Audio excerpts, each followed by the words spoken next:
Oh, Now I need to find anyways. a picture. And Nick looks for a picture. Welcome back to another episode of ABC. This is episode 54. We're still not sponsored yet because no one wants to sponsor a show that gets no views. They look like fucking weirdos. Well, they're also like 14 years old, if I remember correctly. Yes, the proto Rashmurda. Mhm. Um, I am Brandon, I'm Nick. And I'm Alex. and we're Crisscross. So this week we Can watched. Crisscross sponsor us? I mean, do they still make money?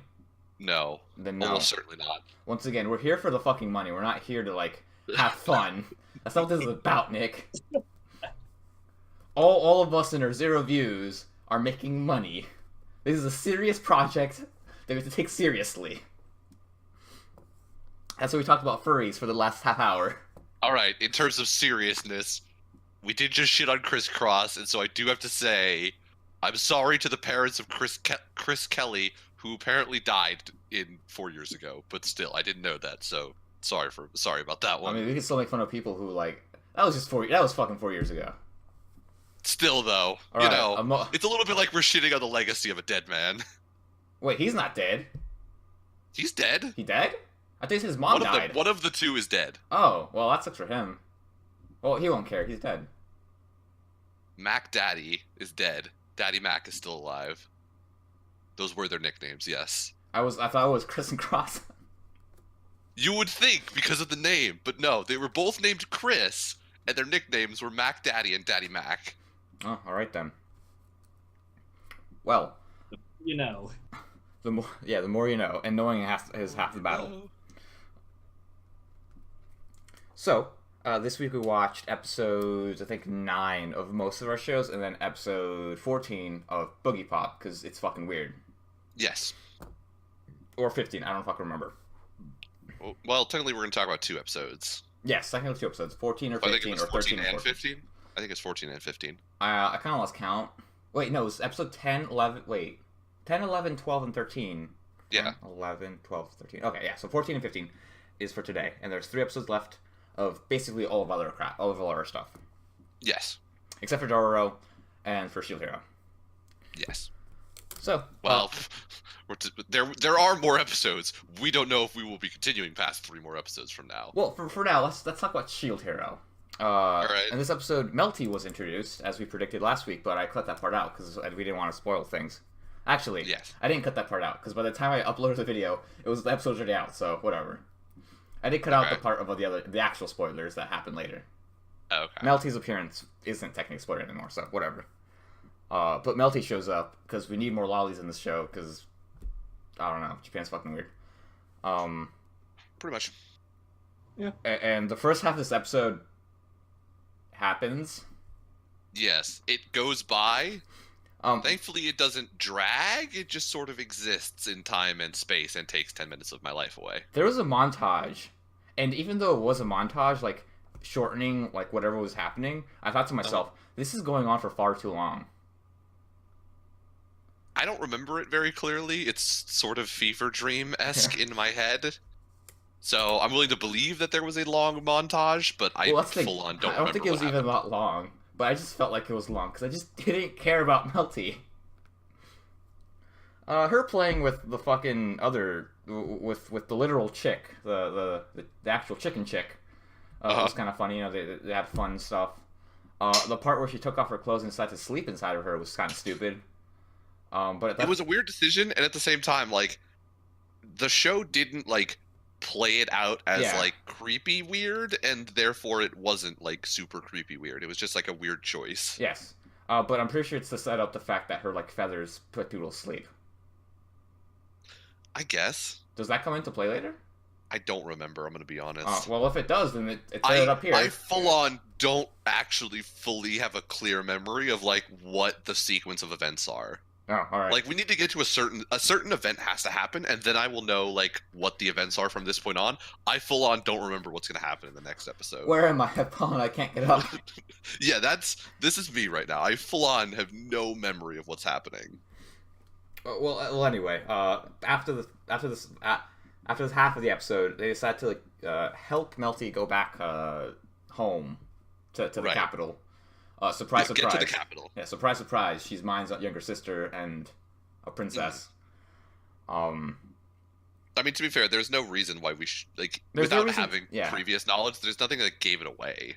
No. Well, there were obvious clues, like she's probably a daughter of a noble, which is the biggest clue. I mean, yeah, but there's also a lot of nobles Yes. that we've seen so far. There's nothing that says like she's definitely the princess. Also, her name started with an M. That's a It's real stretch that's there, a massive B. stretch. But anyways, she gets like fucking God, what's her name? The chicken. Philo? Philo. Oh right, that's what she is. She's a Philo.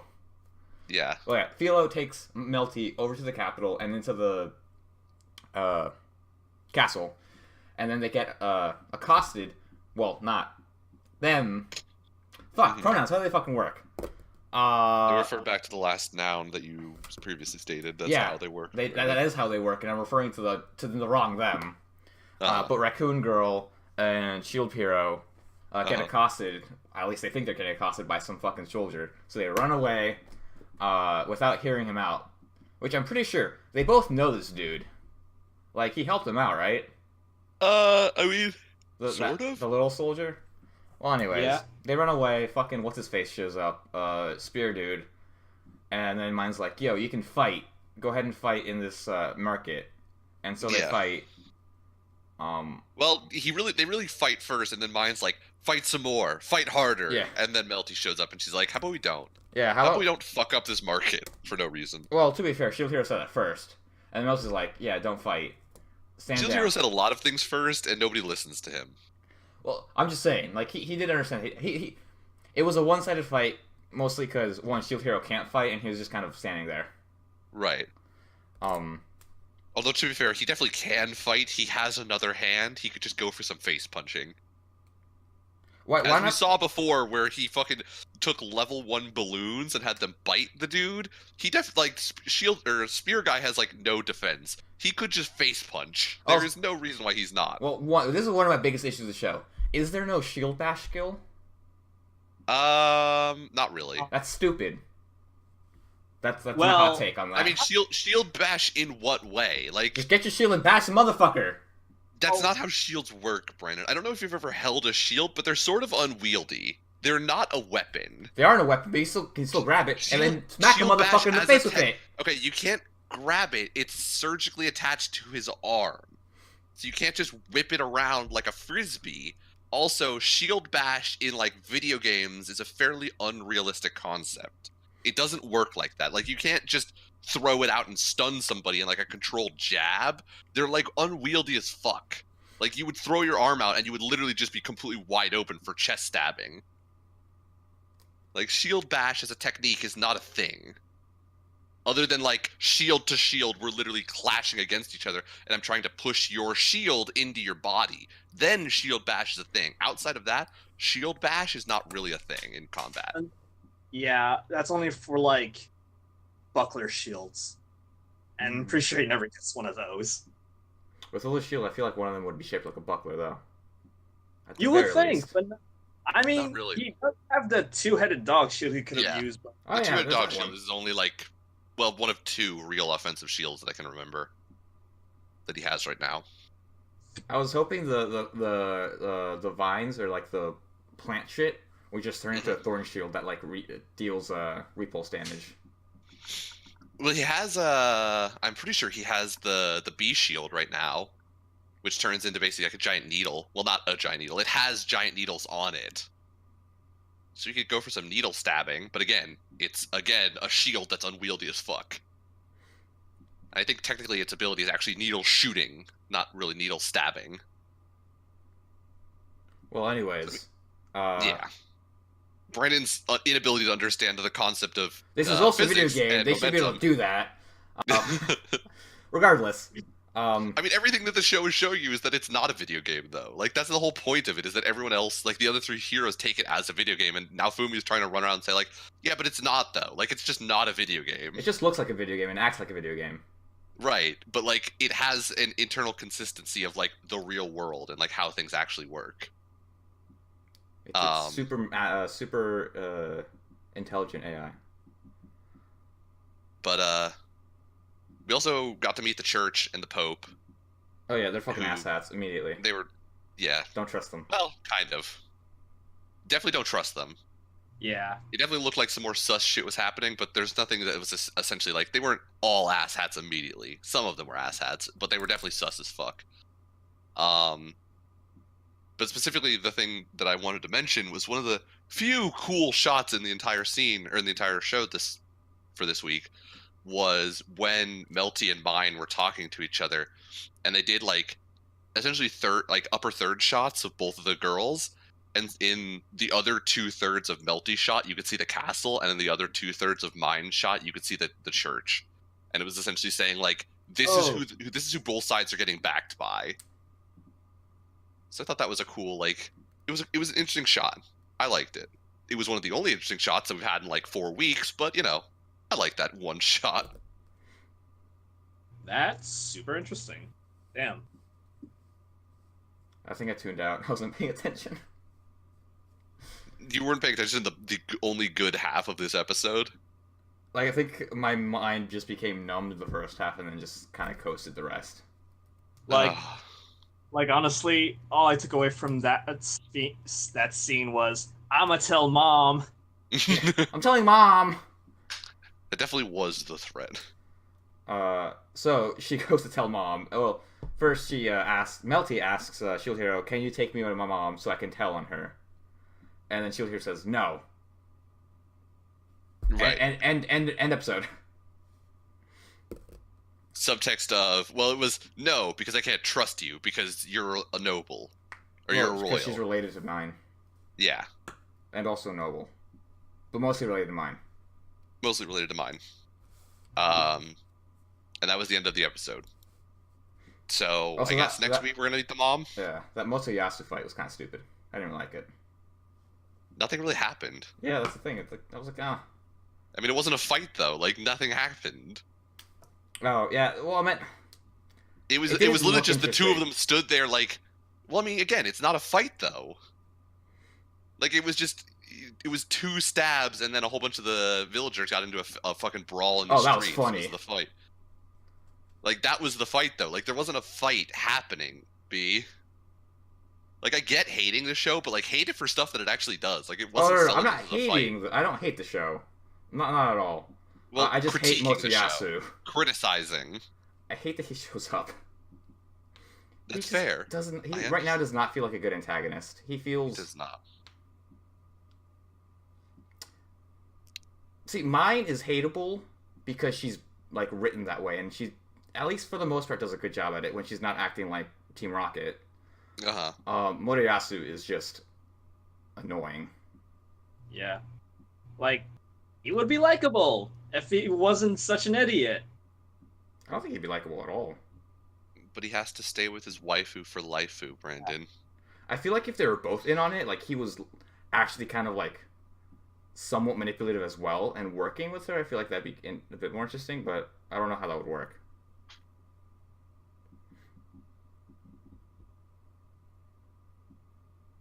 But as of right now, the character we get is super gullible idiot, and that's about it. Yes, pretty much.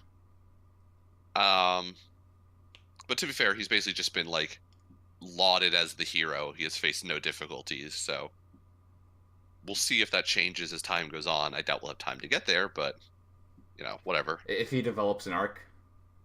It's definitely not an arc. Let's not give it that much credit. Oh, I meant if he does. I was actually excited. You made me excited. No. Damn it! He develops a personality change. It's not like we follow the other characters. Again, this is like this is written from like third person following Naofumi 95% of the time. I mean, like, not his own arc. I meant like an arc of his character. Like, even though we see him only for a couple minutes each episode, you kind of can see him change. You know why he changes and him. You know. Becoming less of an idiot throughout. That's more what I meant. I mean, you're not going to see that because they don't do bonus chapters except for the fucking fan service chapters. So no, you're not going to see that. Well, I feel like you can read the light novels if you want to see some of the background story of the other heroes. I don't mean background story. I mean like what happens like the main story. Like in the main story, if the bonus chapters they don't show up often enough with enough depth in the main story for that to happen. Oh, okay. Well, whatever then. That's what I'm saying. Like, if they did the bonus chapters, or if they did the good bonus chapters, in my opinion, we might see that, where you actually get to see like some of the stuff they actually do. As it is, all of the only time we will ever see the other heroes is the times where they show up to interact with the Shield hero and then immediately leave. And never to be seen again. Basically. Bye. Hello. Bye. In the did they ever get to a point where like the other heroes like believe okay he didn't rape? I'm pretty sure Kirito and Archer Dude already don't believe it. Or at least they're skeptical, I think. Okay. Yeah, I'm pretty sure they don't ever really... From the sounds of it, it sounds like we don't ever get an actual... There's no, like, actual resolution. Yeah. Okay. Like, it doesn't really come up. Actually, there might be a point. I'm trying to remember. Maybe they do. I don't actually... There's something happens at a certain point, so maybe they figure out that it definitely didn't happen, but I think for the most part it's mostly just we're all pretty certain that she was lying, but okay, don't care enough to actually figure it out. Oh right, also fucking Spear Dude is a fucking weirdo and trying to hit on a 5-year-old or whatever. Well, yeah, because he wants to stay with his waifu for lifeu. The chicken? Yeah. Oh, I thought it was mine that you're talking about the first time. No. Oh yeah, whatever. Because he was obsessed with the fucking... Yeah, he was obsessed. Because she looked just like his waifu from some anime that he was watching. Oh, damn, what in the fuck did that happen? Did you actually watch this episode, B? I did, but I don't remember that part. I remember him... Holy shit, dude. So, I remember the part that he said she looked like someone else, but I didn't care. God. I guess it must have probably didn't read that part. It was from an anime then. That was like their whole reasoning then. Jesus. After the first 10 minutes, Brandon was like, I'm just going to survive the back half of this episode. To be fair, it is the first show I watched. I will read 33% of every line. That's kind of how I watch those shows. And then just fill in the blanks. How do I want this line to end? This makes sense here. Fuck it.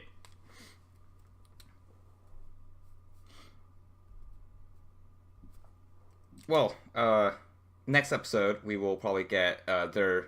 Even though Shield Hero doesn't want to help, the plot entails him that he does have to help. So at some point he will choose to help for whatever reason.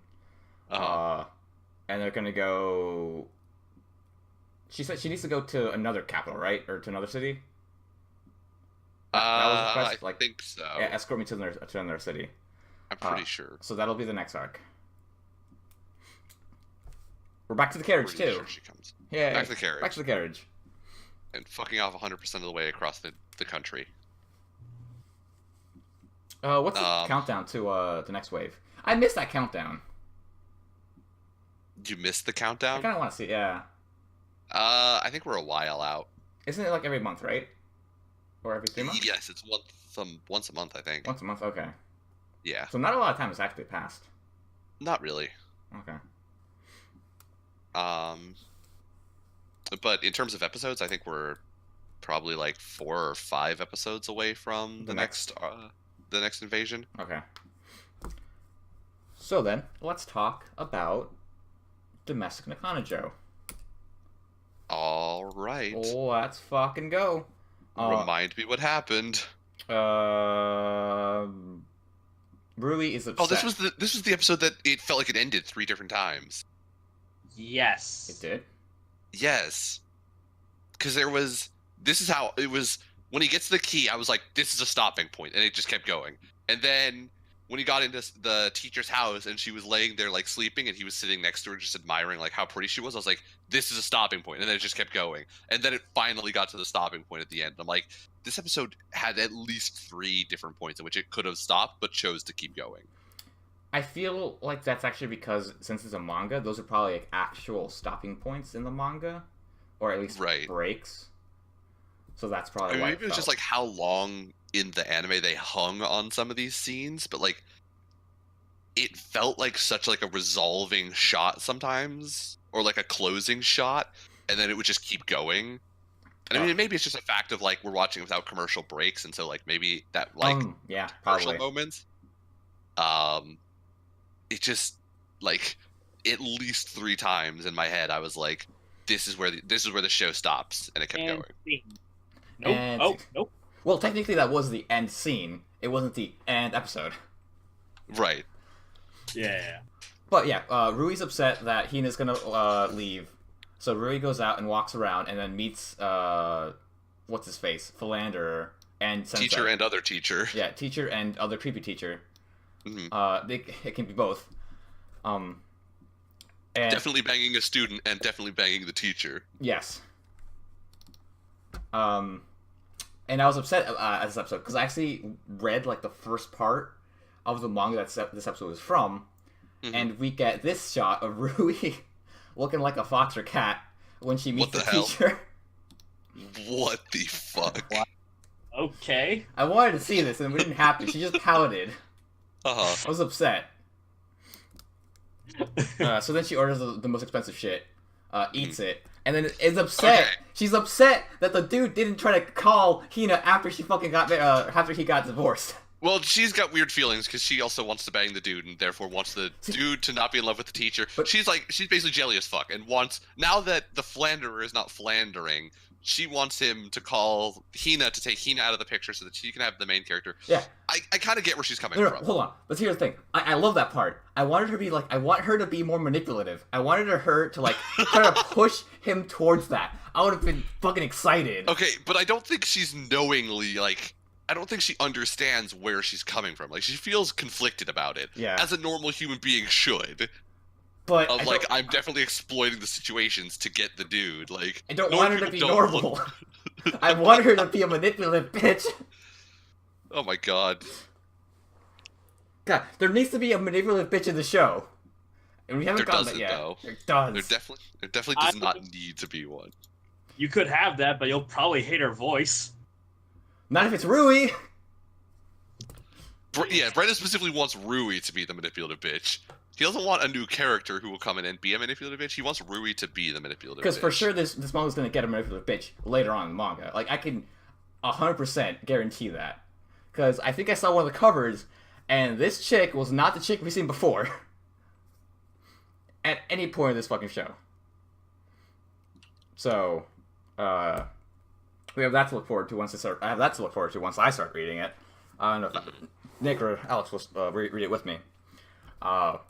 But yeah, my feelings about her trying to be a manipulative bitch aside, that happens, and then I believe right after that scene, that's when she finds the key under her under his in his room. But first, so she orders like the most expensive thing on the menu. Yeah. And it comes out, and then we get this shot of, I swear to God, it's a fucking tomato. There's a whole tomato on the top of her parfait. Who the fuck puts a whole tomato on a parfait? I think tomatoes are just like a thing you eat as a snack in Japan. I've seen it like referenced like twice now in anime. Is it? Yeah, because I've seen it like, I forgot what it was, but some dude gets a tomato like as a present, I think, and he just starts eating the tomato. Jesus. Tomato, yeah. And then in like the Pectoral Soccer Hall, there's a character that just eats tomatoes, and no one says anything about it. They say like, "You like tomatoes," and he's like, "Yeah, I like tomatoes," and he just eats the tomatoes as a snack, like not in a salad, not in a burger. Just takes a tomato off the vine and eats it. Weird. I did not notice that tomato at all. Also, yeah, I didn't notice that fucking tomato. I could not stop staring at it. It was weird. I assumed it was a cherry, or just like it just blurred with all the strawberries. Yeah, I think my mind parsed it as it is a fruit on top of a parfait, and it makes sense. Well, because I wanted to know what was in this expensive ass parfait, because she ordered like a $50 parfait, and so I was like, I wanted to know what made it a $50 parfait. So I was looking at it, I'm like, there's some ice cream, there's some whipped cream, there's some like candy sticks or something. There's a whole tomato. It had apple slices. Kiwis. It had actual slices of melon, and also what I'm fairly certain is something that I recognize from anime as melon bread. like a full-on just chunk of melon bread. Yeah, it had kiwis. It had like some sort of wafer stick in it. Like it had all sorts of shit. So the reason obviously. the reason it's so expensive is because it's made with master's love. Take that as you will. I also love when Master shows up at the table and he's like, "Oh, you've decided to give up your philandering ways and start dating dudes, I see." To be well, see, he's wrong about that because you can still be a philanderer and go out with dudes. Those two are not mutually exclusive. It's true. Maybe Master assumed that gay men would have more dignity. Maybe. So after all that, that's when we get fucking MC gets I want to call him Nuts. I feel like his name's Nuts for some reason. It's Natsuo. Natsuko? Whatever. Nuts finds the key and he's like, damn right, this is the key to her fucking pants. Let's go.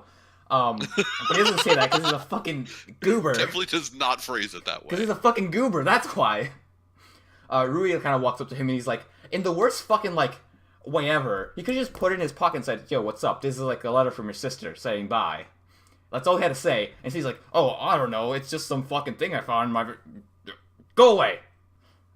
Okay, he definitely also does not phrase it like that. That's right. He says it's a piece of garbage on the floor and then ends the conversation. It was definitely like, he definitely was not lying super badly in this case. It was garbage. Like, yeah, it was a weird decision to go with it's garbage on the floor. It was also not a bad lie by any stretch of the imagination. Nobody's gonna ask a question about like, oh, I just picked up some random trash. Fucking weirdo. Who does that? Just let it lay there. That's what the fucking sweeper's for. The sweeper. The broom. Sorry. I can't think of words sometimes. Sometimes I'll think of like an object as the verb it does. So you sweep with the broom, so it's called the sweeper. Which, to be fair, might also be called, you know, it would be a person's job too. But whatever. Ow. So, moving on, he decides to go to her house. And that's where you get the second ending, where he's just watches her on the bed. First he shows up in the empty room with Rui, and he's like, "Oh right, I'm going to help you get through this as your brother, as a stepbrother, as a stepbrother." And Rui's face goes from like, "Oh my God, we're going to bang again," to "I'm never letting you touch me again." That or I'm gonna fuck up this lady's relationship. Let's fucking go.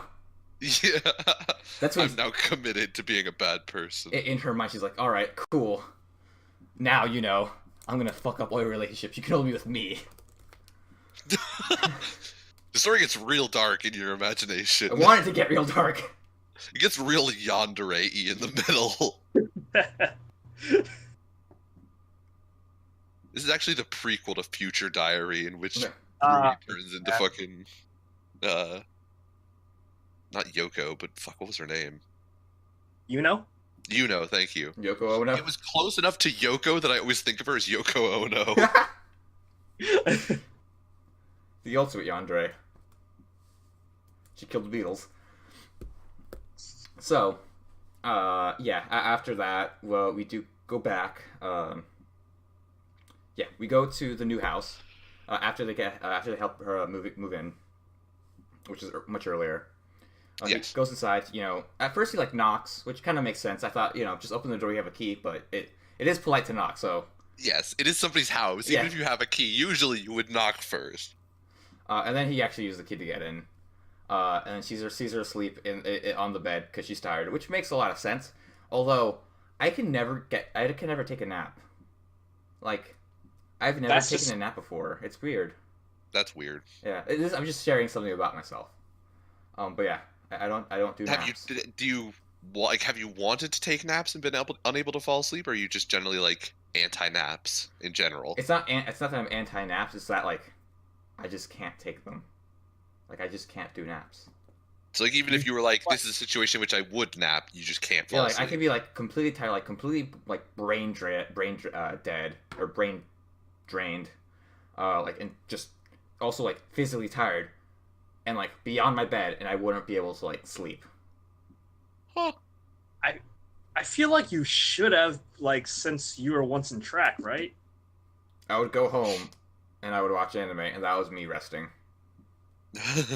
Okay, fair.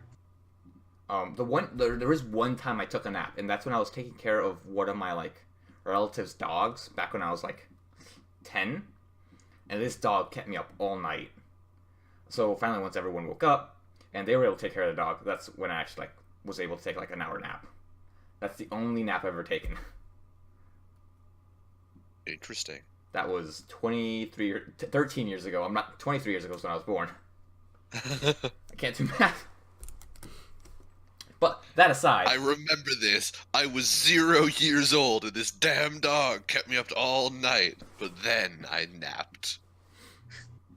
Stayed with me all these years. so he sits down on the bed.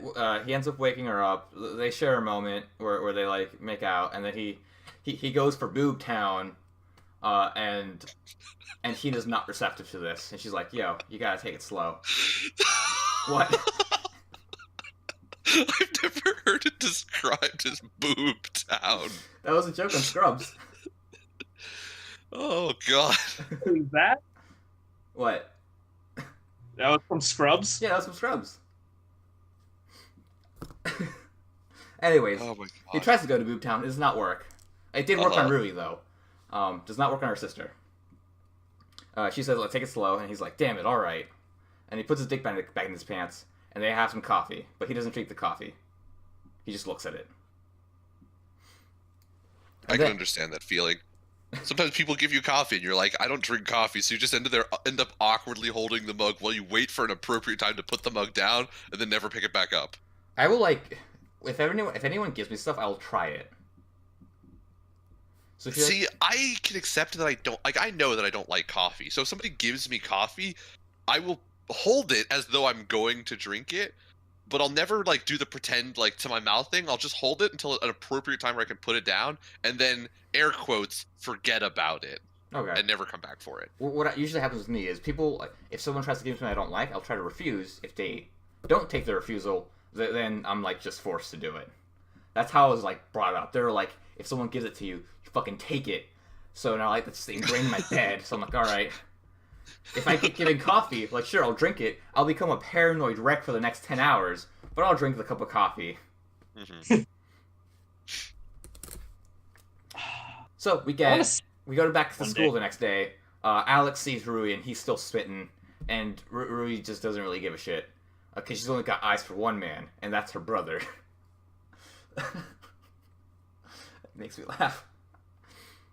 And then for whatever reason, Nuts decides to confront the teacher, his girlfriend, at school, instead of just kind of waiting.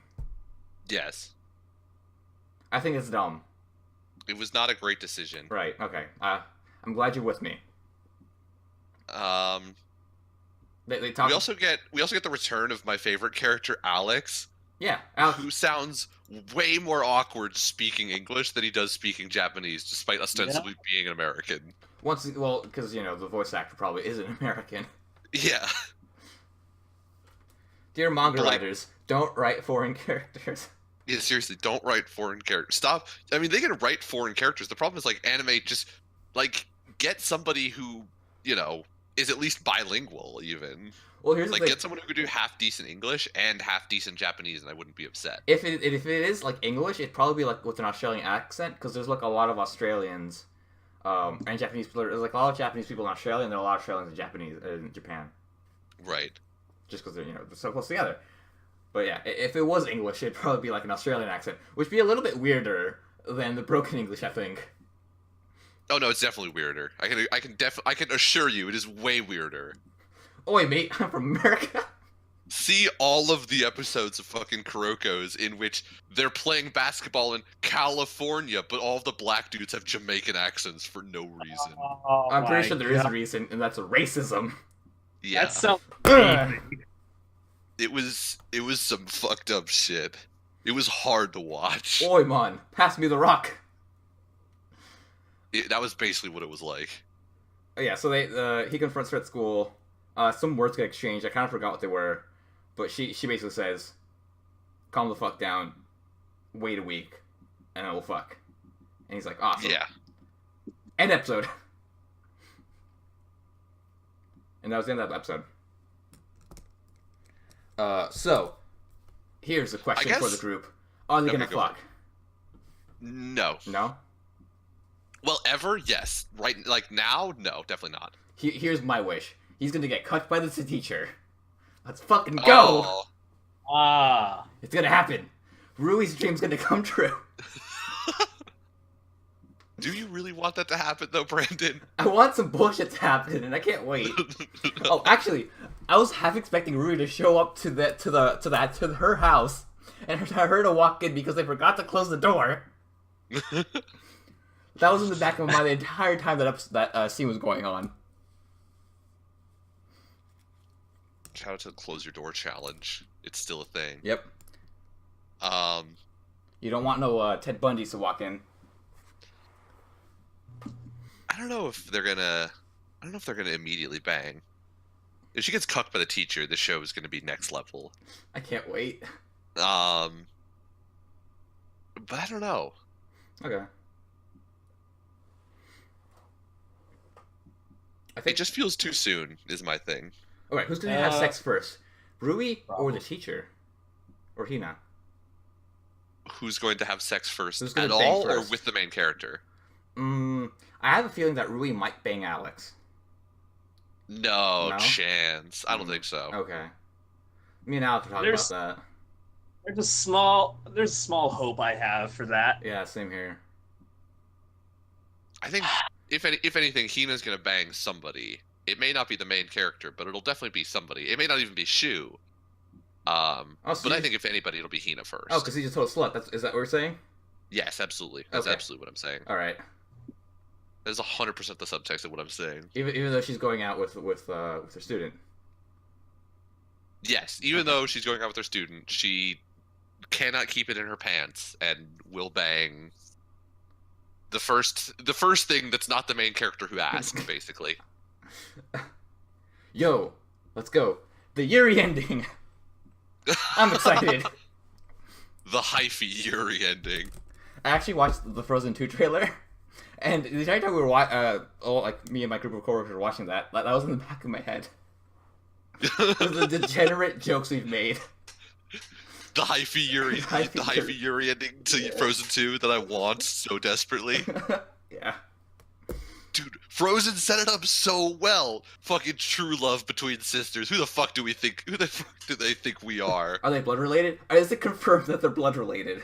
Is it I don't know if it's confirmed that they're blood related, but they're pretty blood related in everything that it's ever suggested. Okay. If it comes out, if at any point it comes out that they're not blood related in Frozen 2, I am gonna be so hyphy for the Yuri ending. You don't even understand how ready I am for the Yuri ending in Frozen 2.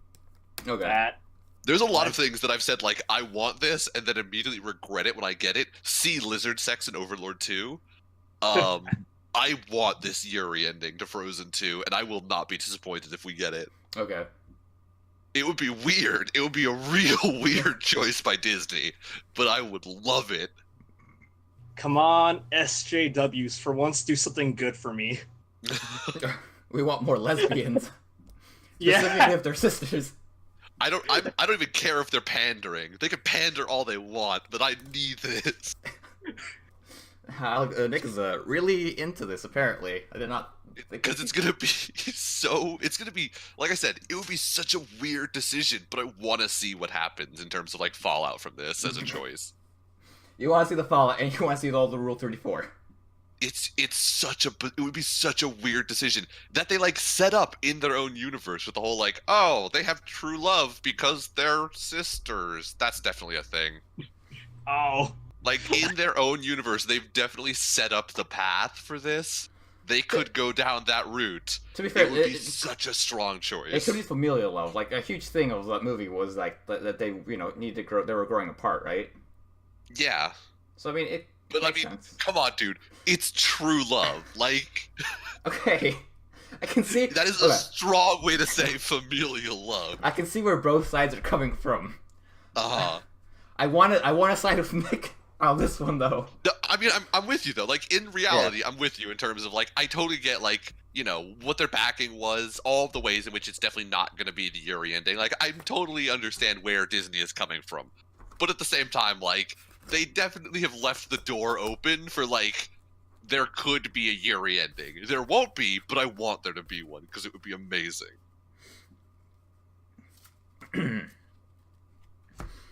But I'm glad that I've corrupted your ability to watch Frozen 2. I haven't even watched the first Frozen. I have not either. Yeah. I was kind of hoping that when you were telling me the story, you were going to say that one of your other coworkers brought up the Yuri possibility. I don't think any of them are weebs enough to do that. Oh, damn it. I did see one of them react to the Fate trailer, though, so I was like, huh. Okay. Do they recognize this? But I can't. Doesn't I didn't workers react, also- so. Huh? Doesn't one of your coworkers also have a Gundam figure on their desk? No, one of them told me that she builds Gundam figures, Oh. and that's the one time I talked to her. Yeah, to which Brandon made no response. I said, remember okay, this that's story. cool. Yep, and it turned Oh around. my god. Oh. I didn't really turn around. I mostly just said, okay. What? Nothing, Nothing. Brandon. Nothing. It's such a very you response that I can't complain about it because like it's just you being yourself. But I mean, you're definitely not doing yourself any favors here. At the same time, I feel like the world is giving you a bone, but you're like, nah. I don't want that bone. I want this bone. The world's like softball, middle of the strike zone, and Brent's like, fuck baseball. This is too easy. I want a challenge. Also, one of them does have a Sharingan picture. Yes, as you keep mentioning, Yeah. but you've never talked to him. Nah. I talk to him like every once in a while, but not about Naruto. So final. Let's go with quick predictions. I'm gonna guess that Rui gets it in before the teacher. By the end of the season. Hina all the way. So Hina gets it in Hina first. is going to get it in. How many episodes do we have left? 3 episodes 3 more of this? episodes, yes. She is going to get it in the last episode. Okay, with the main character or with someone? So, I'm see, here's the thing. I think if it's... it really depends, because if this was an anime original, I would say she gets it in with someone, not the main character, someone, because they wanted to set up a season 2. But this is an ongoing manga, so I don't know. Yeah. I guess I gotta say the main character, because it leads itself to a better stopping point. It's also a nice bookend where he fucks both sisters. Right. If there were more episodes, I would say a rando. But since I think it's gonna happen in the last episode, I'm gonna say the main character. Okay. I think Rui's gonna get it in before the last episode. She's gonna get in before at some point. And I think with the main character. It's like we're playing Clue. It is. And Except for in none of us are Hina's holding any of the room. cards. Jesus. Once again, Without a bed, they're just gonna do it on the hardwood floor like savages. oh no, I meant in Hina's house, in her new room. Oh god. In her apartment. Yeah, cause one, Rui's a fucking dog. And also the MC has no balls, so everyone. Well, he did try to get it in this episode, so I can't say that. He did, but he immediately got turned away and Yes. then back down. Which I guess at the is same okay. time I should. There is Yeah. there was she did not consent, and he was okay with it. Yeah. He was upset, but he did Acknowledge non-consent. yes. And respect her boundaries. Alex, what Prediction? depraved shit do you think's gonna happen? What's depraved shit? Let me guess. Rui's gonna get it with Alex, and then he's gonna get it in with Hina. That first part, yes, but I think Hina's gonna go back to the teacher, and then Rui's gonna hook up with Alex for Oh my some God. school date. So what you're saying is Nuts is gonna get double cucked. Oh yeah. I like where you're going. The darkest timeline. The best Yeah. timeline. This is the good ending. Is that the good? I mean, that's the good ending for us as viewers. I don't think it's the good ending for the main Who character. the fuck gives a shit? I hate that guy. Fair. Oh man. is like, hey, like Rui's gonna go up to us like, hey, I need to vent out some rage. Come over here. Oh. I just need to bang this out real quick. Yeah. Hey. You're just the nearest warm body. Hey, Alex, put on this brown-haired wig. Don't ask questions. Also, have no personality. Yeah. Just You're lay not there. allowed to say anything. Don't say anything, just lay there. Oh, perfect. That's what I get off to. Also, call me sis. Fuck. No. Not like this.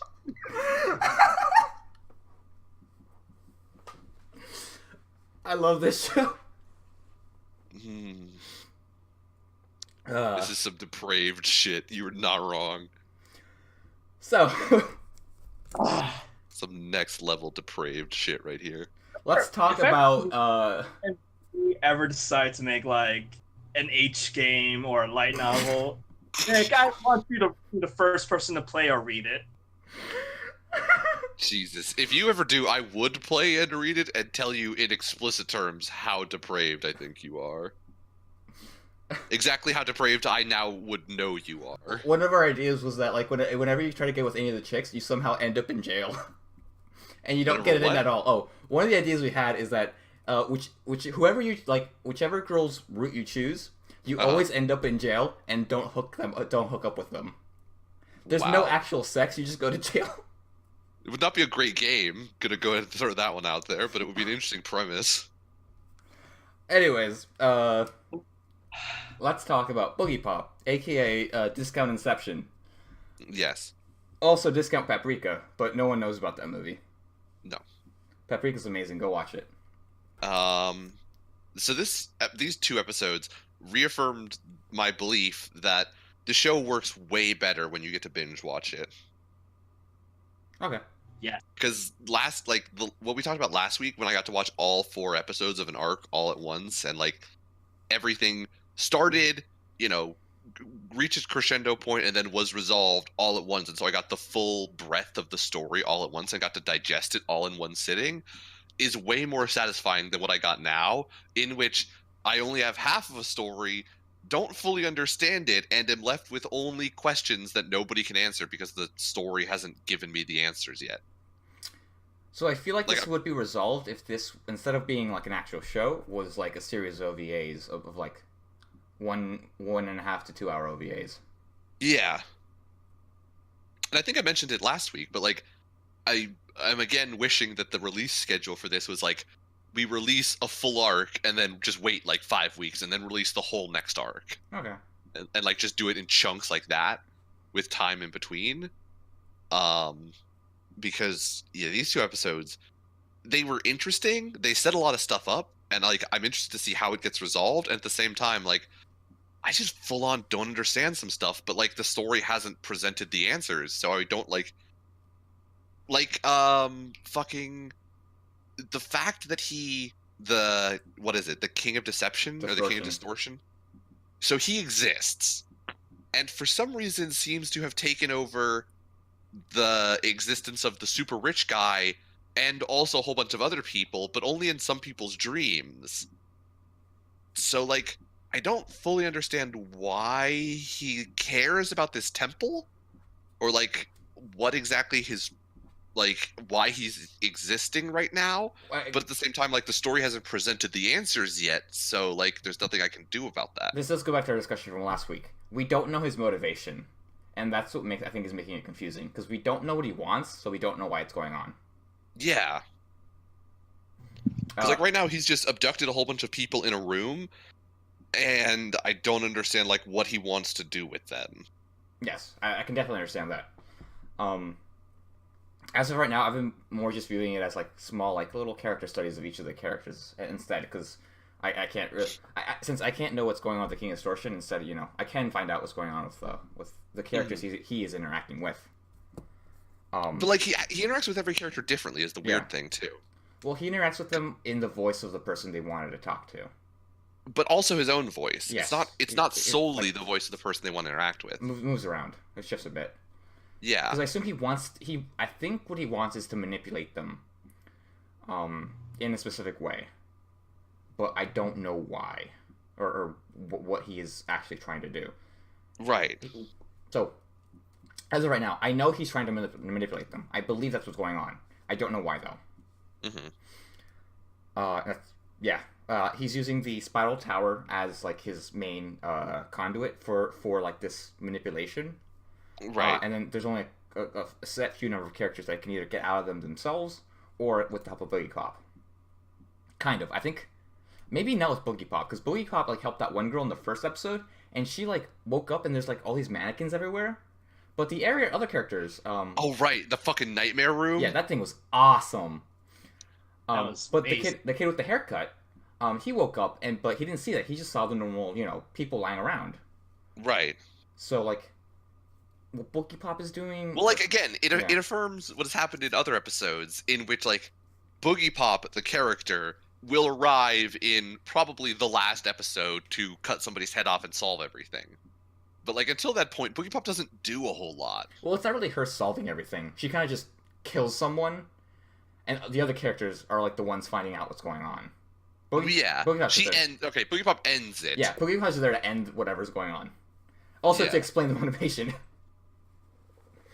Usually. Not always. No, she didn't do that last season, or last arc. She did that the arc before with Dr. Man, and I think she's gonna do it this episode as well with Rich Dude, with Replicant Rich Dude. Replicant Rich Dude. Yeah. Also, quite possibly actual Rich Dude and why he built this tower. Well, I mean, no, he's a replicant, but he's also a rich dude. No, the original Rich Dude was just a rich dude, right? What? No, the replicant is like a new. No, there was. No, the original guy is the replicant. He is a replicant that built himself up. I thought. In the first episode of these two, the replicant shows up and says, "I was only born a few days ago." So the replicant has only existed for a few days. That's not the replicant. So wait, you're saying that the rich dude was a replicant? Yes, he was one of the TODO organization guys.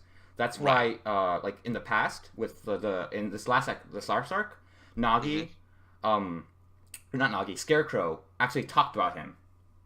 How he was keeping tabs on this guy because he was a high chance of being a replicant or was a replicant, and he was trying to make sure like he wasn't getting all this money to start a war with Toa. Okay. Yeah, so you're talking about the kid, right? The kid who sees the rich dude? Yeah. That was King of Distortion. Yeah. Okay. I forgot that it was implied that the King of not the King of Distortion, but the rich dude was a replicant. I had forgotten that. It is kind of weird because King of Distortion does show up outside of the tower to the kid. Which we don't know why, because for everyone else, he showed up inside the tower when they're, been in that dreamlike state. Right. I think it has something to do with the fact that he actually is the rich dude's kid. The young boy is the rich dude's kid? Yeah. Yeah.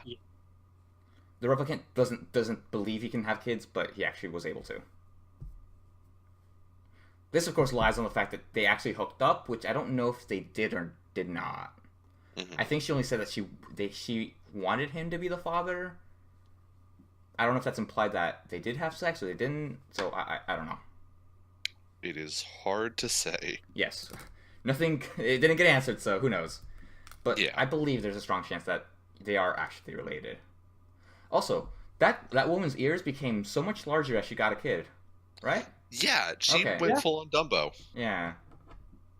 Not a good look, I'll be honest. It really was not. Those small ears in the first, when she was younger, looked cute, and then I guess she like tucked... She stopped tucking, or she tucked her hair away, and then, she started to fly. Pretty much. Love all bodies and shapes, people. Except people who have weird ears. That's the limit. That's the limit.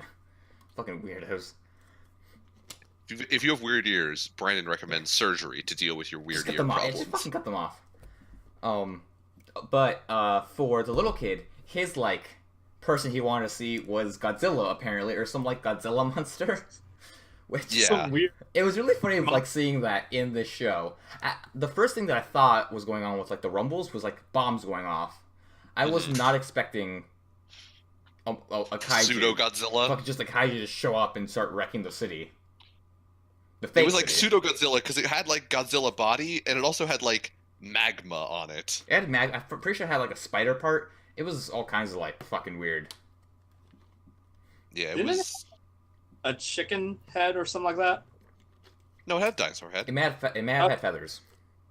Okay. It may have had feathers. That is absolutely. It had some weird body problems.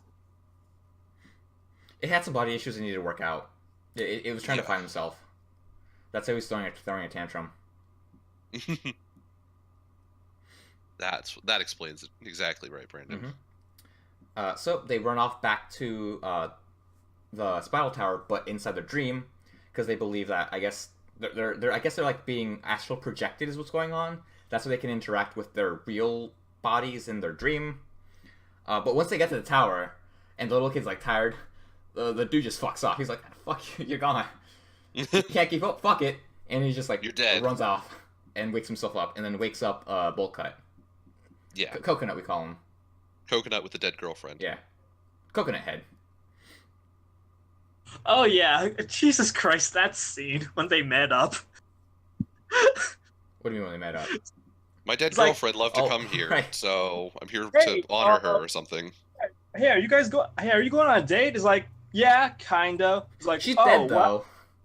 Yeah, I thought it was gonna like, oh, she stood you up. It's like, oh no, she died. She always wanted to come here, so I've come here with her imaginary ghost. Oh, that caught me off guard so bad for no reason. Did we see his girlfriend die? Probably. Maybe. I'm pretty sure Seeing as how like half of the characters have been characters we've seen before so far, Oh yeah, we that's right. probably did. We also do get like characters, like reoccurring characters now. Well, not reoccurring characters. Sorry, we get like 2 or 3 from the first arc that showed up just for this arc. hmm So yeah, right now we still don't know what's going on. The 2 kids were able to wake up from the dream. We think it might be an Inception thing where there's like multiple levels. So who knows? We don't know what's going on with the one girl, with the student council girl, because she's like in mannequin world. Yeah, she's in the nightmare world, Yeah. basically the shadow realm. Yeah, and then Boogie Pop's just she jumped in, or he jumped in. Now he's Yeah, Just fucking Boogie around. Pop showed up, ran somewhere, and then ran away, and then all of the alarms went off, and so I was convinced that Boogie Pop like ran in and set off all the alarms for some reason. yeah. Boogie Pop's like just runs in, and everyone's just like, "Huh, that was weird." Somebody just ran by in a robe. Better not question it. Oh, I'm a security guard. Maybe I should do something. Nah. And once again, that was Boogie Pop, episode 15 and 14. 14 and 15. 14 and 15. I thought I was wrong for a second, but I was right all along. Predictions for next episode? I have none. I just want Nagi to show up again. Yeah. I don't know. Nagi, like, she doesn't make consistent appearances, so I don't know if she's going to show up She again or doesn't. not. I think she showed up in every single arc so far. She showed up, but she's already showed up in this arc, even. Well, technically, actually, Nick, Uh-huh. it wasn't her. It was the Skin Distortion. It's true, but it looked like her, and And it therefore talked like could her. qualify for a Nagi appearance. I did like these eyes better than the other ones, though. They were a little bit more degrading in terms of... They were dead inside. I can relate. I don't know. Some more people are probably going to go to the Nightmare Room, I'm going to bet. Possibly. But Also, hopefully they explain what the fuck is up with the rock music. oh, so the author just really liked rock music. Yeah, you've mentioned that, but like in universe, like why is there rock music constantly playing? My guess it is the spiral tower is built in such a way that it like amplifies the music and then makes it become like hypnotic. That is my like complete bullshit like headcanon right now. Fascinating if that's true. I mean, like, I feel like that's tropey enough and at least generic enough that it could work. I feel like someone else probably had this idea before. So, like, this is an actual prediction on my part. I feel like that might be actually what's going on. It could be. You're definitely right that it is tropey enough for it to be the answer. But we'll see. Also, Yeah, I it's just want to know what's tower. going on with the rock music. It's a cool tower, in my opinion. It is a nice looking tower. You're definitely right. But what I want more is to find out who the fuck the Fire Witch is. I'm pretty sure it's Nagi, and I want to see her be the Fire Witch. Well, yeah, it's definitely Nagi. Because we saw her burn that dude. Yes. Sorry, you are right. I keep thinking that happened. Here's the thing. I want her to see her with the power, because we still don't know if the drug actually stopped her evolution or continued her evolution. They're like sped it up. Okay. Right? Because, according to Scarecrow, it stopped it because of, two rights make a stop. Yes. According to Scarecrow. But also because I want to see her fight Boogie Pop. I don't know why they're fighting in the opening, but I just want to see it. Oh, also, there's one more thing. In the trailer, we get some electric dude fighting someone else, like with beams, with like the rebar. Mm-hmm. I don't think we've seen that yet. It may just be from like a episode of Boogie Pop that got unadapted. Oh, probably like a scene that got cut, or an arc that because an arc that didn't get adapted. Oh well, maybe. Why would they animate the one if they? To throw people off in terms of which arcs they are doing. Maybe. I feel like that'd be kind of a waste of time, though. Yeah. Who knows? It's an opening. It's not that long. Oh, not an opening. This is a trailer. Oh. I don't know, then. Yeah. Well, we'll see what happens. But... I'll show up. Yeah, I'm still enjoying this fucking show. I fucking love it. I like it. It's I just wish I could crazy. binge watch it. I think I would like it a little bit more if I could binge watch it, but I mean, other than that, it's perfectly fine. About It's the just same. confusing as hell. It is fucking confusing, and I am down with it. So, let's go on to our last official show. Dororo. Add one too many rows again. Oh, damn it. I'll just cut the last row out. Dororo. I didn't. Just say it like Kakamaru and, act like you're slightly illiterate. Dororo. You said one too many rows again. He doesn't know how to read. When you try and say it like an illiterate child, you can't say it correctly. An illiterate child wouldn't understand how many rows to add. Come on. But he's heard other people say it. Whatever. So he says it. He just says it slowly. Maybe he just thinks they're all wrong. Dororo. He does say some more words than that, though. Body hot. That Yes. is the sum total of his language so far. Wow, calm down, dude. That's what he says. This child has a fever. Because they stood in the rain. Yes. Shout out to Kaguya, episode 9, which we'll get into in a second. Seriously. Okay, so this time, the Japanese flu strikes again. Although this might actually be an actual disease or illness, because he just kind of gets sick. We don't know what caused it. So he has been malnourished for a while. He's not had good health care. So you know, I understand him getting sick or her. And he also does call it like the 3-day flu or something like that. So like, it is an acknowledged a short sickness sort of thing. Usually flus only last 3 days though, right? Like you have a fever for 2 days, then you kind of get better for the most part. I'm gonna be honest. I don't really get sick that often. Yeah, I don't think. The last time I had the flu was swine flu, 8 years ago. Yeah. Also, the episode with the spider chick, they literally ate bugs and flowers. Bugs are very nutritious, though. They are, but they're also dirty when you don't wash them or cook them in any way. I mean, they just picked some straight up edible grass and ate it. It's not super hygienic to do that. There's probably shit in that grass, by the way. 100%. 100%. As we saw today, there's probably fucking dead dude on that grass. Because they're fucking killing everybody out here. Lock your windows, lock your doors. Because this episode was an extended flashback in which we basically just learned the Hello, everybody. backstory of Dororo. Who wants to cry again? Yeah. After 2 episodes of it not being so bad, it's real bad again, fam. Because basically we get to see that Dororo's mom and dad were sort of criminals, but they were kind of also the good guys. Robin Hoods type people. Yeah. Morally ambiguous brigands. they were roguish. And so they went around basically fighting the samurai who were destroying the, average person's village in their quest for continuous war. And so they were fighting the samurai and taking stuff from the samurai and basically living like a fairly merry, rogue lifestyle. And this was all, they were doing this in retribution for their burned down village because the samurai had burned down their village. And so obviously Doro's mom and dad's friend Itachi. Itachi. He's going to come back. I'm excited.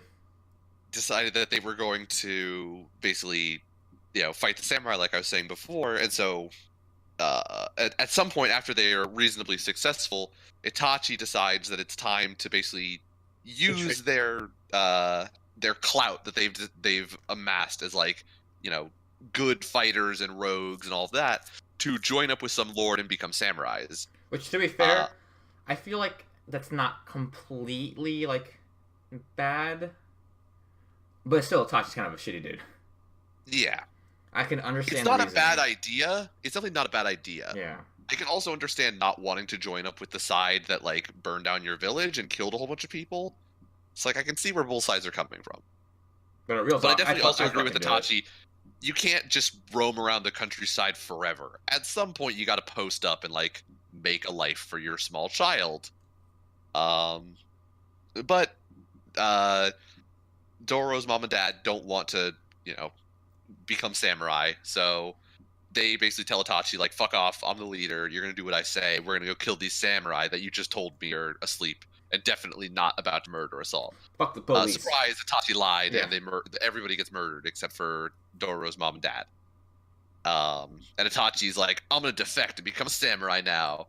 And Doro's dad is like, I'm going to fucking rip your head off. And he stands up to be all intimidating. And he gets dick shot like 8 times. Yeah, it was not fun. He gets really hurt. Yeah. It's like, damn. He has to walk with a limp for the rest of the episode and not like an old school pimp. Because he does not have gonorrhea. He has leg holes. But they cruise around the countryside, and now that they have no gang and Doro's dad is fucked up in the legs and can't fight people and, get food, they have to scavenge for food from dead bodies. Where they then find Doro sees some sort of ghoul type thing eating a person. Mm-hmm. I definitely think it was a demon. A cannibal, possibly? I don't think so. Well, I don't know. It's very ambiguous as to whether it's like a demon or a cannibal. Yeah. If it's he a also cannibal, did not look like he had legs. Yeah, he didn't have legs. Which makes me think he wasn't a cannibal. Cause like, sure, you don't have legs. But I don't think like the first thing you think of when you don't have legs isn't to go out and like munch down on some dude's dead body. It's to try to find help. Right. So I think it was definitely a demon. Okay. But not like the spider demon, who's a total hottie. Like one of those weird demons. Yeah. This demon was definitely not banging. I'd let her wrap me up in her silk any day. Ooh. Just have a moral disregard for the importance of life in general, and the spider would be down with you. I'm already. That's true. You and the spider would get along famously. Where do I get my spider waifu? I'm not watching Masamusume. Don't say that. Damn it, I was about to go there. Also down by the river, because apparently that's where he found his spider waifu. There's no rivers here. They're all just toxic. The toxicity might actually help me out here. That will help you out fighting spider waifus. Just look for women sleeping unprotected near rivers, Brandon. That gets way too rapey, actually. I'm going to take that one back immediately. They have to be in a cocoon. There you go. Look for women by the river in a cocoon. If they're in a cocoon, then... That they made. Then you can ask if they want to come home with you, and then you have to go from there. Yes. You got to ask first. I also have to make a lot of rice. Spider ladies.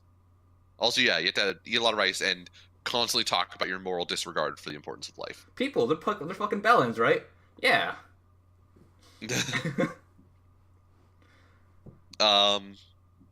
So basically Doro and his mom and dad now travel around the countryside trying to find a place to find post food up. A place to post up and any amount of like safety in this hellish wasteland. Instead, they find more samurai burning down yet another village, and Doro's dad gets dead. He gets real dead. Well, first off, Doro's dad puts up a fight. Despite the fact that both his legs don't work. Yeah. He puts up a good fucking fight. He does. He puts up a fucking champion fight, including killing a dude despite being in the process of dying, He which fucking is pretty gangsta. bear hugs a motherfucker with a spear through his chest. That scene was okay. It's so sick. It was awesome. It was sad. That was some real OG shit right there. My heart was crying, but the rest of my body was like, "Yeah, fucking do it!" It was pretty hyphy right up until I realized that his dad was also going to die. All right, you're dead. Oh, speaking of OG shit, shout out to Doro's mom for Looking like a total hottie. Oh wait, Yeah. oh. Is that not where we're going with this? What? Sorry, Alex, I interrupted you. Oh, yeah. Shouts to Doro's mom for like cupping steaming hot porridge with her bare hands. Well, we're getting to that. Yeah. Damn it, Alex. Wait, betrayal, Doro's mom's a total hottie. Not much you can do after that because everything kind of sucks. But you know. Yes. She was a good-looking woman. She was. Well, then she was just malnourished, yes. And so became more skeletal. Not like, but she can't control. Doro's dad dies, and Doro and his mom. There's like not a cutscene or a collage, but like there's montage. A montage Collage of. Is different. Yes, I know. I couldn't think of the word montage. There was a montage of scenes as they like spend time trying not to die through the different seasons, or at least 2 seasons, fall and winter. Mm-hmm. Basically illustrating that shit's real bleak. Yeah, also, shit they were sucks. definitely walking around in the snow without shoes on, so like they definitely have frostbite. They could have would calluses help with cold? No, calluses definitely do not prevent the cold from leaching the body heat out of your feet. But so after the montage, Doro's mom hears about samurai giving out free food at the temple and goes to get some free food because free food is the best food when you have no money. And when she shows up at the temple, lo and behold, it is the return of Itachi handing out the free food in order to find fighting men to basically prove himself as a samurai. There's a whole bunch of like talking that goes on here in which Itachi just acts like a hotshot now that he has a job, and Doro's mom is like, I can relate. Doro's mom's basic reaction is like, I hate you, but I also want your food, and therefore I'm not trying to piss you off too badly. But it ends with they don't have a lot of food left, and Doro's mom pushes to the front begging for some food, to which they, mention to her that they don't have any spare bowls left, and so she holds out her cupped hands and says, we'll just pour it in here. And so they pour the boiling hot porridge into her hands for Doro to eat from. Which, like Alex said, was a pretty OG move. It wasn't a great decision. I don't know why the porridge was boiling hot, but it was a pretty OG move. That porridge, like, Jesus Christ. Yeah. Oh. That sound effect of fucking sizzling meat when it hit her hands was visceral. It was a little bit too real. But she gets the porridge. Doro gets food. Doro's mom does not eat any of the food, and so in the next scene, walking through the red spider lilies, she passes out from hunger and dies. Yay! Yay! Everyone's dead again. At this point, Doro mostly wakes up not wakes up, but the flashback ends because that is the backstory to Doro. And in the Buddhist temple, Hyakkimaru finds out from the nun that Doro is a woman the whole time, or a girl, I guess, because she is still like an 8-year-old. But Doro's a girl, and Hyakkimaru doesn't really know how to take this, but he really doesn't know how to take most things. I don't think he so cares. Therefore has no reaction. I mean, he definitely. It seemed like he cared a little bit, but he just decided not to do anything about it. Okay. He was, at the very least, he was surprised. I'll say it that way. Yeah. And so Doro remarks that his clothes or her clothes got cleaned, and then realizes what that means and is quizzing Hyakkimaru about whether or not the nun mentioned that Doro is a girl, but Hyakkimaru says nothing because that's Hyakkimaru's play 95% of the time. The only other thing that I wanted to mention was like in the last sort of scene when Hyakkimaru is looking at Doro through the spirit vision. Was it just me, or was Doro's soul like slightly more blue than gray?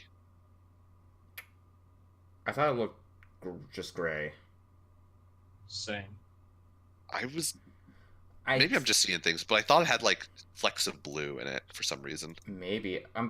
So if it did, that might be foreshadowing something. If it didn't, I think what that scene was supposed to show was that Doro was getting her spirit back because she had lost before where she was getting sick. Because we did see her spirit before while she was getting sick, and it was kind of fading. Mm-hmm. So I think that's what it's supposed to show, is that she's, back in life. Okay. Yeah. But if you maybe it was just maybe it was just the way like the lights in my room are. So I'm pretty sure you're right. Maybe it wasn't, because we haven't seen any blue before in Souls, so like we don't know what that means. Like red is pretty obvious, and then green has usually been like plant life and shit. Plant life, yeah. Usually it's plant life. I don't think we've seen a green like animal. No, we haven't seen a green animal. We've seen green like plants and shit, but it's only ever been plants. But it's pretty much Souls have only ever been gray, red, or green, and green is exclusively for plants so far. So I mean, I'm pretty sure you're right that it was just showing like Doro is back at 100%. Mm-hmm. And then the very last scene was the report from the scout to the dad. Hype! Yeah. Get fucking the hype. Dad now knows Hyakkimaru is most likely alive. Hyakkimaru's alive and straight up killing fucking demons and shit. And also, the brother knows. That kid's gonna get his eyes jacked out, boys! Brennan is ready for this fight. Brennan is ready for the mom to die, for Hyakkimaru to get his sight, and for this fucking brother to lose an eyeball. Oh, to see here, it. He gets his eyesight back because he takes his brother's eye. I don't know if it's going to be a because relationship. Itachi's already in the show. There needs to be some eye transfer. Fair. I get where you're coming from now. Do you think Itachi killed his family in his backstory? Itachi and Dororo? Yeah. I don't think so. Okay. Pretty sure the samurai did it. All right. It'd be weird if Itachi shows back up and he's like, I killed my own family for no reason in Dororo. No, I killed my own family because the Lord told me to do it, and now I have to run away and have to groom my younger brother to become like me, but like not like me. But I get it, you're going for the Naruto thing, but like Itachi doesn't have a younger brother, Brendan. We don't know that. We don't know if he has like some brooding younger brother at the village. There'd be a real weird twist for this show to take. It's actually just Naruto. It's actually the prequel to Naruto the whole time. Predictions for it's actually the the village in the mists. Yeah. Predictions. For Dororo, dude's gonna lose an eyeball. Yeah, we've been talking about the same prediction. We're just waiting for it to happen. We have those predictions. Any other predictions? Alex, would you like to share a prediction? God. I can't think of one right now. What about you? Oh, we've shared our predictions like multiple times already. Brother's gonna lose an eye. Mom's gonna die after Hyakkimaru gets his sight back. Yeah, we got all of that already. I thought you were talking about new predictions. No, I was bringing Alex back to speed. Oh, well, he was here last week when we talked about the fucking predictions. You've already mentioned those. We've been talking about these predictions for like 3 weeks now, dude. Well, for one... And yeah, Alex wasn't here for 2 of them, but he was here for the other of the 3. He wasn't talking, so I completely forgot about that.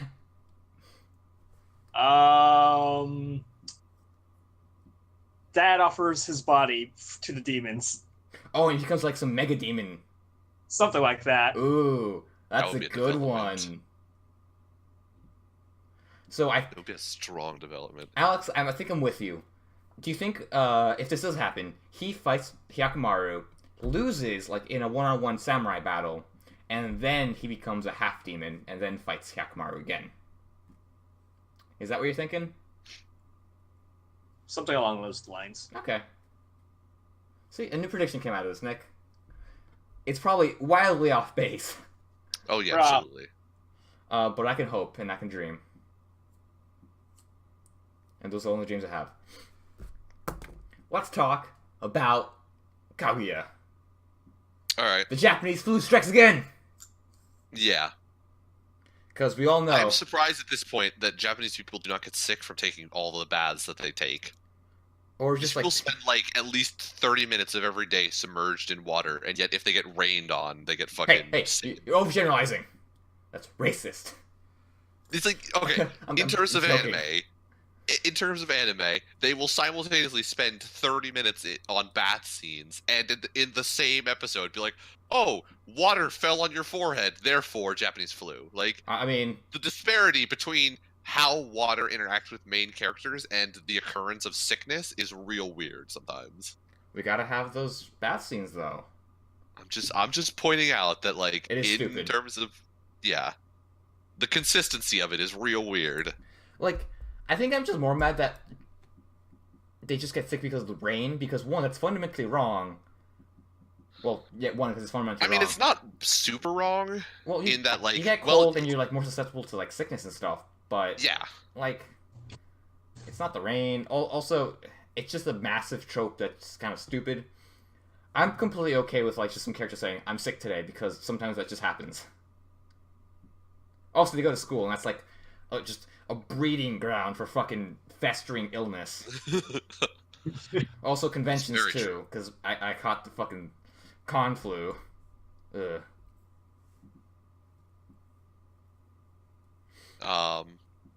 Which is but more so, cold. in order to get the Japanese flu, first we have the, you know, how are we going to deal with the rain bit, in which Kaguya managed to fuck everything up and get no benefit out of it. That was so fucking funny. She made all the wrong decisions that you could possibly fucking make to try to get someone to ask you out. Yeah. Yep. Or not even ask you out, just like ask for help.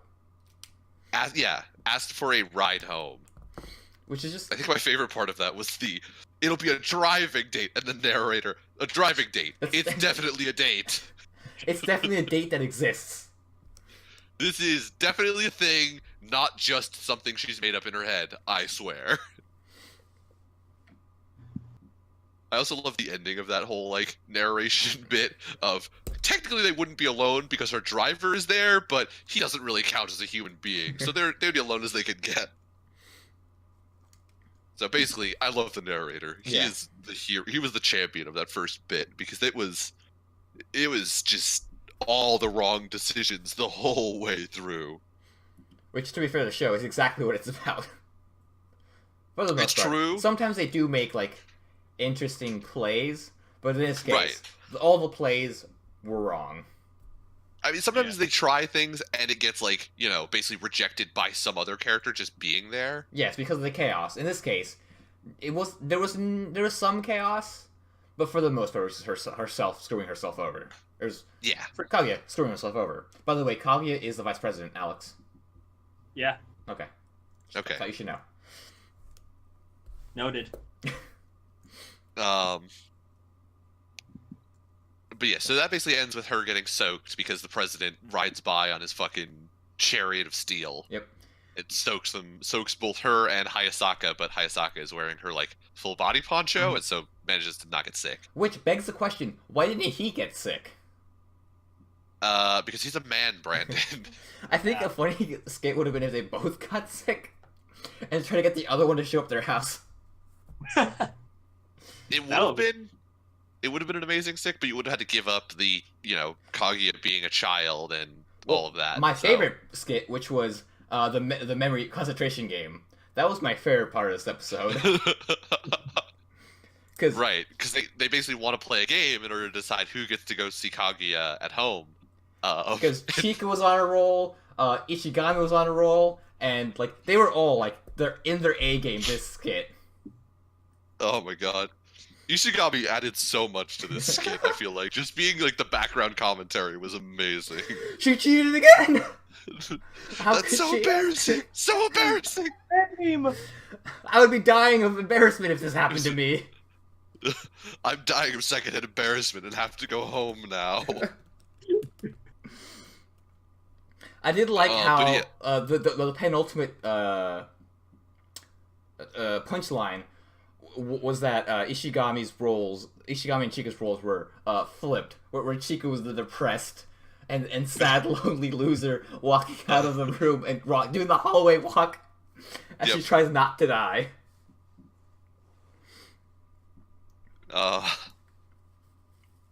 Chika she tries so hard sometimes, and I feel so bad for her because she's so genuine in this show. But her little play to kind of turn the cards around was kind of cool. I might actually try doing that if I play concentration against some random people.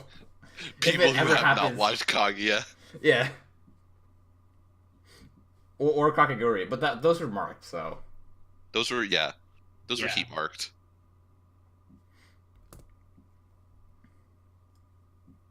Also, you're probably not going to play for fingernails like Kakegurui. Ow. Yeah, that would hurt. Yeah. Also, I don't have a thing for fingernails. So I don't really want to, have a jar of them. She didn't have a jar of fingernails. She had a briefcase of fingernails, Brandon. Please, she was presenting her fingernails right. She's rich. Yeah. Yeah. It's too rich for my blood. But the last skit was the president finally going over to her house and her being completely delirious.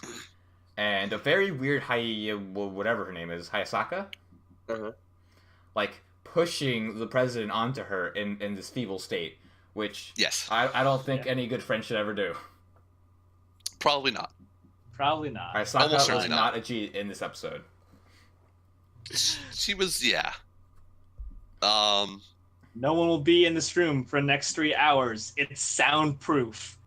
And don't do anything especially lewd. Yeah. I don't think she said that. No, she just says try not to do anything inappropriate. Also, she had an accent going on, which, here's the thing. If you're gonna pretend to not be someone else, even a bad accent at least it works. I guess, I don't know. At least try not to sound like your ordinary self. So I mean, she did. Yeah, she did, which is great. Everyone else is pretends to. Oh, be people without changing their accent? Yeah. Just talk to them like they would normally, and everyone just, I guess, agrees that they're a different person because they put on some glasses. I'm still annoyed about Rental Girlfriend. That's who this is coming back to. Okay. Yeah, I liked Hayasaka's accent. It was interesting, especially because, you had to think of it as, the voice actress had to then do a different accent. Well, I mean, in order to, I felt like it was, a really... It sounded weird. It sounded like if someone tried to do a bad English accent, but they knew how to speak English. I mean, I think that's, kind of the point of it. It was the point of it. But, I don't think that's especially hard, is what I'm trying to say. Yeah. Well, I mean, still, though. In consideration of, nobody else actually does it, Yeah. At least it's tried in this show, which I'm glad. Right. Which I'm happy. Which they might try in Rental Girlfriend, to be honest, if it ever gets an anime. I doubt it would do it. It won't? I want it to. It won't get an adaptation. I want it to get an adaptation. You might get lucky, but you probably won't. It's a trash manga. I think it will. So one of the things that was weird about this, as an adaptation of a short skit-based manga, was because Part 1, Part 2, and Part 3, well, specifically Part 1 and Part 2, were so closely linked. There was a sequence that was really bizarre, because it was it started somebody needs to go visit her at home while she's sick, and then the narrator cuts in and he's like, but that's going to come up later in the home visit arc, and then the next arc is that arc. It was a really weird decision to keep that in. I understand it in the manga. I don't understand why they did it in the anime. That was kind of weird, but it wasn't. Yeah, it was weird. I feel like there could have been two ways to fix it. If one, they either just cut it out, or two, they said it's now this arc at the beginning of the next arc as a joke. Right. But yeah, leaving it in, I guess, was kind of weird. But I didn't really mind it. That's something I didn't really notice. I mean, I did mind it. Okay. I'm gonna be real. It was a bad decision. I don't know why they did it, and it was like, it just felt awkward. Okay. Like I don't know why they would leave it in. Like they spent time and effort, and like the voice actor's time to do that, like, 10-second thing. I just don't understand why they did it. Like it was a bad decision in my opinion. Okay. And I mean, for how much we've been filleting this show, like I'm not gonna give it a free pass on shit like this. Like I'm gonna call out shit decisions like I do in every other show. I feel like it's only fair. That was really my only complaint about it holistically. Everything else was pretty solid. The fact that it ends with, I guess this also cements like what Hayasaka assumed, the president was going to do in that room. Was it like the final little ending panel joke was Hayasaka inspecting the bed for evidence of sexual intercourse? That was a little bit like over the line. That's a little over the top. Yeah. That was a little bit too much. That went over the rainbow. I get like why they did the joke, and like, or I get like I understand like, what the point of it was, but like having that as a concept was a little bit like, ugh. Like taking advantage of somebody in that state was a little bit like questionable. Questionable? Just a little bit? I mean, even making a joke about it. It was questionable, is what I'm saying. It wasn't a little bit questionable, it just was.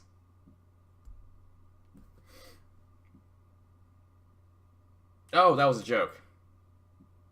Yeah. Whatever. I'm tired. I'd like to sell out some mattresses because they keep my back in order when I'm sleeping. Because that's what I want to do right now. We sold out to concepts before, right? Yeah. I can do that. Yes. I can sell. I'm going to sell out to There's almost Mattress Warehouse. I think you were the last one to give up selling out to actual products. Actually, weirdly, I think you were also the first to start selling out to not actual products, and then would yell at other people for doing it for a while. I feel like that was Jeffrey first with his whole selling out to women thing. Oh, I guess that's fair. You're right. Never mind. I guess it was Jeffrey first. That's the first one I remember. I actually don't remember what else I sold out to before that. But anyways, at some point really early on, you sold out to Happiness and saying, I quote, "Please come back to my life." Maybe. I remember that one. That was really early. That is something I would say. I don't remember when. I just remember fairly early on you sold out to Happiness. And then turned around and yelled at Alex for selling out to some other concept like that. Oh, because I did it first. Or I didn't do it first. I just did that episode. Only one concept per episode. But yeah. You're going to sell it to Mattress Warehouse? Mattress Warehouse store? Is that a thing everywhere, or is that just a thing locally? Whatever, who cares? I'm going to sell it to the Big Yellow store. The Big Yellow screen. The Big Screen store? I thought it was a Big Yellow screen. No, it's the Big Screen store. It had a yellow sign. It was the Big Screen store with a big yellow sign. Yeah. Boom, 2 for 1 today. The reason why Brandon knows of the sign color and not the name of the store was because we were using that as a marker to know where to turn to get back home from when we went out for food on Friday. Oh, Brandon. Way to sell out to a company and fuck up their name. Fuck them, whatever. I don't actually want to sell out to them. Unless they give me money. Number one way to get sellouts. Make fun of them. I'll sell it to ABC. The liquor store. Because why not? You had me, Alex. I was happy. Brandon was about to make it rain on us. I was going to make it rain on myself. What the fuck are you talking about? What better aid to help you go to sleep than liquor? Well, if you're selling out to ABC and you're going to give money to ABC, you have to give money to all of us, or spend all of your money on ABC. I'm the only one spending money. I know, but I'm saying you need to spend more. Nah, how about not? Well, I'm saying if you was going to sell out to ABC and you were going to acknowledge the sell out to ABC. I would acknowledge it, but I'd still give it to myself. Ugh. Embezzlement, I see how it is. I am going to sell out to NASCAR short track racing because there was short track today, and holy shit, those cars just beat the shit out of each other for like 300 laps. It was awesome. You sold out to a NASCAR. I sold out to the Daytona 500. 500. I sold out to the Daytona 500, which is Which long track. Now I'm selling out to short track specifically because I like the Daytona 500 because there was a lot of wrecking, which is the reason why I watch NASCAR. I've now learned that short track is way better because the cars basically just beat the shit out of each other.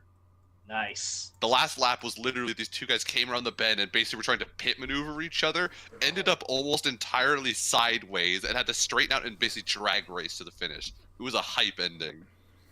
Nice. It was hyphy as fuck at the end.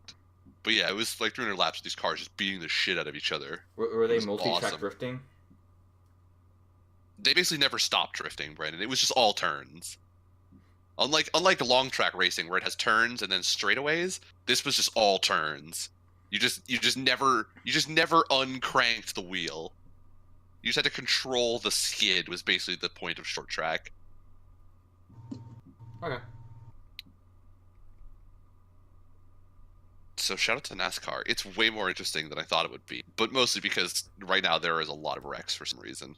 At least the races that I've been paying attention to. Did you recently rain? I don't think so. They were in like Arizona. Oh, well, we know they don't get any rain.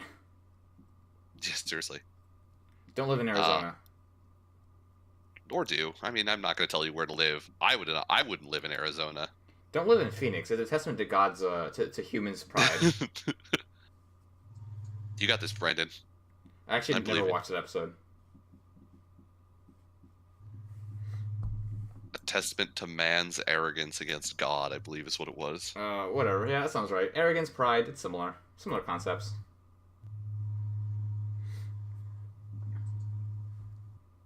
This has been ABC episode 50 some odd. 54. 54. Yep. I've been Brandon. And I've been Nick. I'm Alex. Thank you for continuing to not join us on this wonderful journey, our audience. You don't need to keep saying it. It hurts me every time you do. What? Oh, the fact that I say our audience of 0 people? Don't do this to me again.